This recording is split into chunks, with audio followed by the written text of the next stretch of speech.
Did you know that even native English speakers often mix up would rather and would prefer in conversation? This small confusion can change the meaning of a sentence and lead to misunderstandings. Hello and welcome back, guys, to Master English Hub. Today, we're going to clear up the confusion between would rather and would prefer. Understanding the difference is crucial for speaking clearly and sounding natural in English. Many learners and even native speakers mix these phrases up. Using the wrong one can make your sentences sound awkward or even confusing. For example, saying I would prefer go to the park instead of I would rather go to the park can sound incorrect. Let's break it down.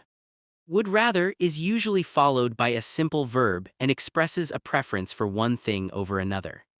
For example, I would rather stay home tonight than go out. Would prefer is a bit more formal and can be followed by to plus verb or a noun. For example, I would prefer to stay home tonight, or I would prefer tea over coffee.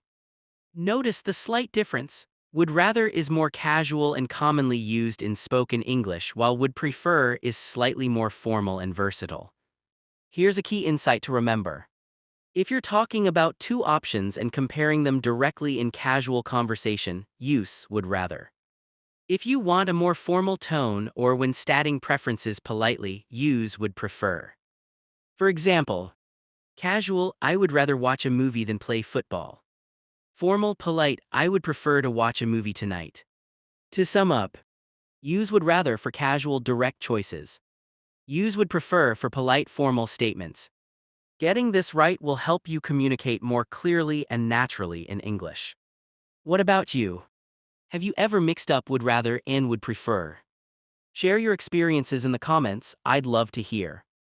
And if you want more tips to speak English confidently, check out our next video on common English phrases that even native speakers often get wrong.